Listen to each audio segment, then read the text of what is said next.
If you're anything like me, you're always thinking about the next idea or the next concept or the next way to tighten up or improve what you've already got going. Yeah. Do you have just like an endless amount of just like lists going everywhere? Like sometimes I don't have anything to write on somebody's attic. I'll write it on my hand. Yeah. Blue ink, by the way, for those who are interested, use blue ink. It washes off way slower than black ink. So good to know. Hack from an old pro here. Are you got notes going in your iPhone? Yeah. Are you emailing yourself stuff? How are you keeping track of all your ideas? So if you use an Android, it's inferior, and we cannot speak to each other. No, I'm just joking. I don't. Yeah, good. I do like iNotes because they're so simple, and if I need to write something down very quickly, it goes right in there. But any shit that has real value that I'm really going to work on goes into my task management tool, and I use ClickUp for that. I love it. It's simple to use. It's dirt cheap. There's a free version and a paid version. I had the paid version because I have some automations and other softwares tied into it. Sure. But that right there is just a task management. I've got processes built out in there. So when it comes time to bring additional people onto the team, which we're starting now, it's like, okay, no. Here's the process that's in place. Here's a quick training video.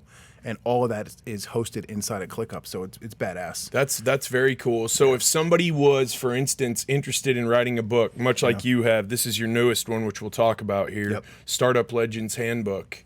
If they're thinking about, I want to write a book, so we got to start with an idea, then start putting together an outline, bullet points, all that.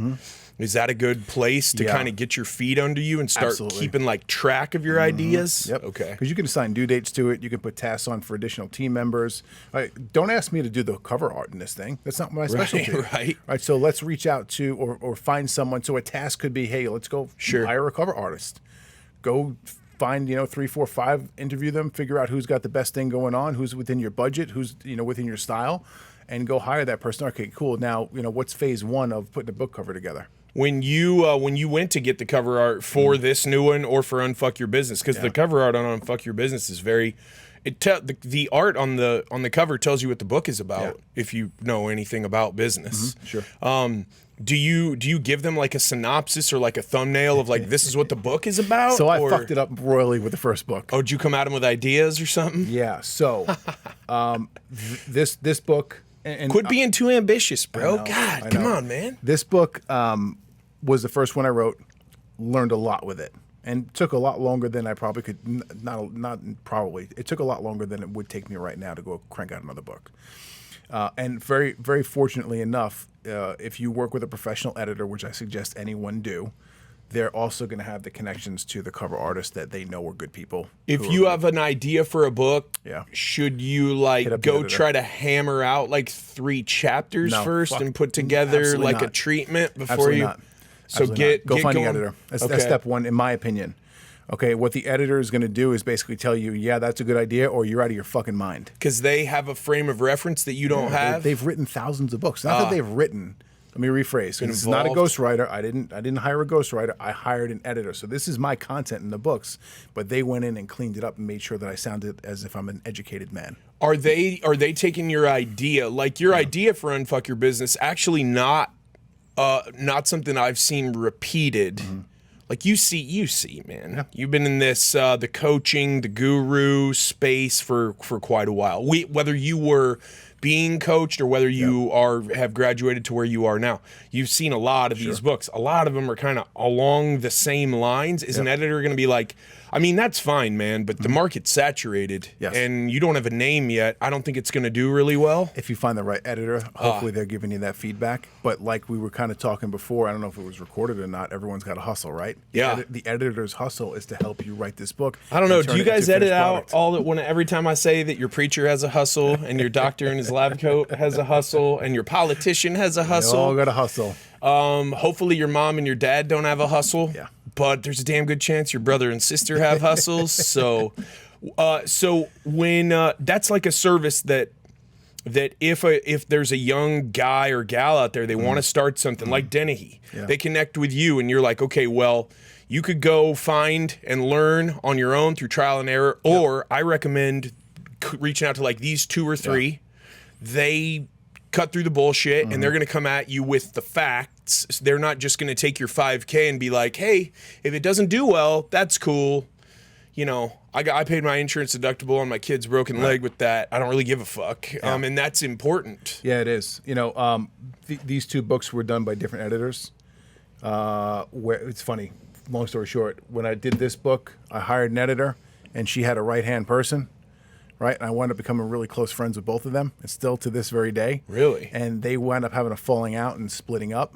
And the right-hand person is the one who edited this book. Oh, okay. So I've used them both, worked with them both, and they're just both amazing people for me. But the process is pretty cool. Get on the phone, have a real conversation with that person, and they're going to, hey, you got a book or you don't have a book, or hey, that's a good idea, but I would tweak it this way if you're willing to go through. Here's a contract. And the first thing that a really good quality editor is going to do after you kind of figure out what the game plan is going to be, you got to go in there with some kind of idea. Yeah. But it doesn't have to be fleshed out at all. Right. Okay.